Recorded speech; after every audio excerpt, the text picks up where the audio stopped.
budgets from the county executive's budget recommendations.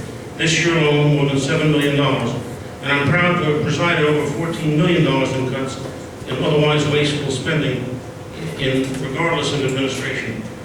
With bipartisan support of Republicans and Democrats, I was able to create a public advocate program for land use, a muni bank program to ease capital purchases without long-term bonding costs to municipalities, and expansion of open space. But we can't rest on our laurels. We have to talk about the challenges for the future. We need to expand veteran services. My son Scott was an Army combat engineer and a veteran. Nothing is more important than our veterans' mental health and overall health needs. I will not stop being an advocate for them until their dedication to our country has been fully recognized and rewarded. We must improve on shared services with local communities to make our county a greater place. We can lead and must lead by example, and that means realigning the county police under the Sheriff's Department, which will save taxpayers an estimated $200 million. Ladies and gentlemen, I'm asking for your vote for a fifth term on November 4th, and asking for your support for the entire team, with my partner Joan Voss and Jim Tedesco. I have a strong record of fighting for you and cutting your taxes. If you vote for me and my team, I will continue to fight for you, your families, and our communities. Thank you for your time and consideration. I look forward tonight to a spirited dialogue. Thank you. And fourth, Bernadette Copeland-Walsh, how are you? Hi, good evening. Thank you to Bergen Grassroots for inviting all of us here for this forum. I think these forums are the best thing when you're campaigning in a county that has 70 municipalities and close to 1 million people, because we get to be on the entry level of the people that are actually coming out to vote and speaking with them. My name is Bernadette Copeland-Walsh. I am homegrown, born, and raised here in Bergen County. I've lived in several different municipalities, but live in Ridgewood right now, where I call home with my husband and my 3 children. I served 4 years on the Ridgewood Village Council, finishing this past July, and made a really big decision not to run at the Village Council level. Ridgewood's nonpartisan, and I loved my 4 years there, but a lot of the things that were challenging in Ridgewood, I realized that there was a county component to, and made the decision to run for Freeholder. As I said, I've lived in Bergen County most of my life, and I do corporate relocation, so I'm intimately involved with workforce. That's something that's very dear to my heart, making sure that people are in jobs and making sure that people stay in jobs. I work throughout the county, I work throughout the state, I actually work throughout the United States and several other countries, South America, all of North America, throughout Europe, and I have a lot of colleagues that give me a lot of information that helps me use that here in the United States and in Bergen County, where I do my work. Diversity is something that I deal with every single day. Diversity of thought, diversity of language, diversity of race, diversity of religion. If you've ever moved somebody out of a level of comfort that they've had their whole life into another area, you realize how challenging it is. So when we think of Bergen County and the challenges that we have, you know, I see it on another level with other people as well. As I mentioned about Ridgewood's Village Council, we are nonpartisan. The good thing about Ridgewood is that we deal with everything, and I see our mayor in the back here. We deal with everything on a nonpartisan level. So it's a little bit different for me to now be running as a Republican at the county level. While I was on the council, I worked on the planning board, I worked on the Parks and Recreation Commission.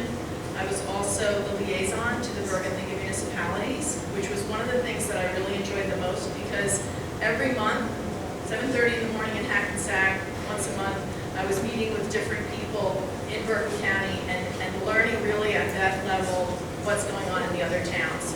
Something that really interested me about Bergen County as well.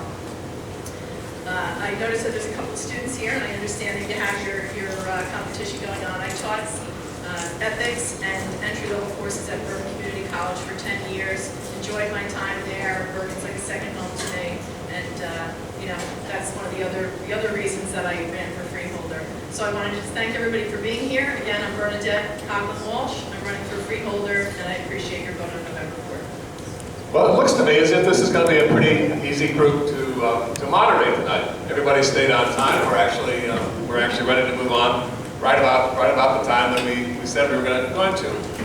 What I'd like to do in the next section is to lay out within a kind of general structure of five questions. Questions I'd like each of the participants to answer, both with a kind of general look at who they are, but also a specific look at a specific example that they might apply to it. We're going to be looking at trying to figure out what these people think the county's proper role in delivery of services is, what its proper role is in being an advocate for reform by others, whether that means the public sector or the private sector. And also, again, trying to understand how this county officialdom can be felt to be closer to the actual lives of people in municipalities, and since we're doing this in TNEC, in this particular part of the county. I should note that two of the people up here tonight are actually people who live in towns very close to this one. We have both Ridgefield and Fort Lee represented tonight. But the issue of of whether or not that the legislature is in fact close enough to us so we know what's going on or how that might be enhanced is something we'll be taking a look at tonight. I want to start with this issue of social services provided by the county, to get a picture of what people think is adequate and inadequate about the delivery of local services. Consolidation is being urged by a lot of people. Privatization is being urged by a lot of people on issues that although the actual operations of the services are carried out by contractors, the public actually owns the facilities. Seemingly everyone believes in principle in more shared services, though it seems actually to really happen very rarely. Are these questions to which you would like to take a general approach? Consolidation versus leave it like it is? Privatization versus public ownership? Are these questions on which you have a general view, or do you think that's done on a case-by-case basis? And when you answer that, I'd like you to think, for example, you can choose your own case, on the issue of whether or not in the public safety area, the sheriff's office should be absorbing the county police department, or, for example, whether or not the Bergen Regional Medical Center should be privatized, as a way of sort of illustrating where you come from. And I guess what I'd like to do is go in the following order with that question. Begin with David Gans again, then go to Bernadette Walsh, and then Joe Voss, and then back to Bob Avery. That's the process. Yes, if I could just mention that we'd like you to keep your answers, please, to 1 minute, and then we're going to come back after you've answered and have a 30-second comment for each of you on what other people have said. Again, if I could comment on that, then the answer would be shorter than the question. Yes. Thank you for your comment. I get to be the moderator.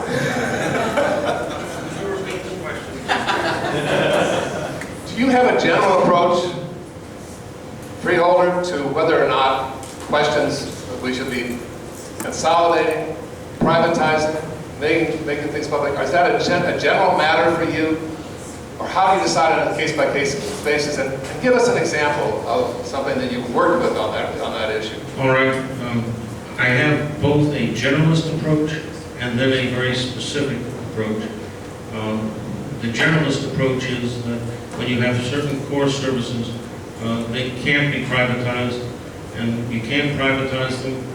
I'm specifically referring to Bergen Regional Hospital for this, because this is a social safety net, and without that safety net being there for people to rely upon, we simply would find our public hospitals overwhelmed by people that are otherwise treated by what is New Jersey's largest public hospital right now, even though it's being run privately, pursuant to an awful contract that was let almost 19 years ago.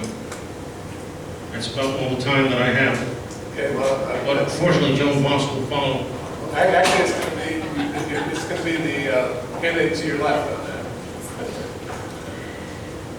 I have to agree with David in terms of, depending on the scope of the service, that's going to be the driving force of the decisions you're going to make at each of these levels.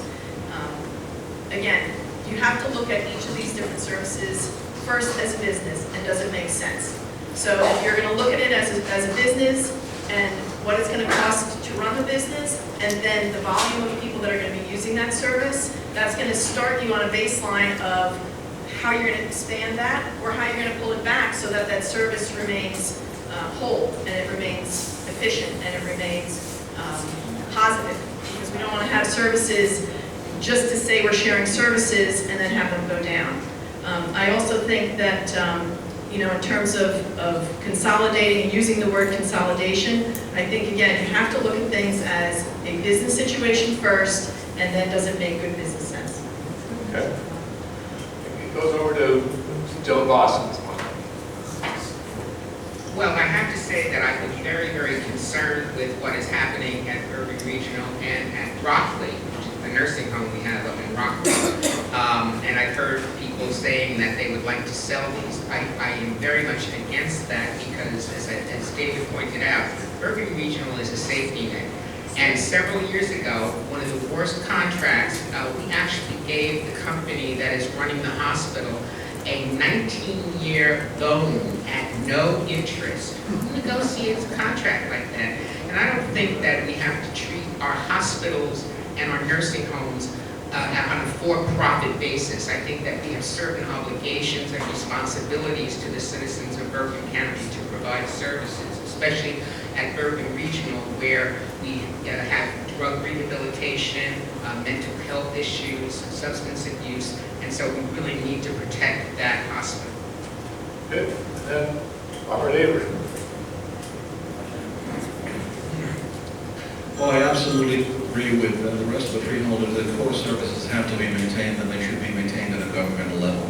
If we don't do that and we let things be privatized, we know that people are going to be left behind. We know those the neediest of us are not going to be served well, and we need a place for these people to be served in all kinds of ways.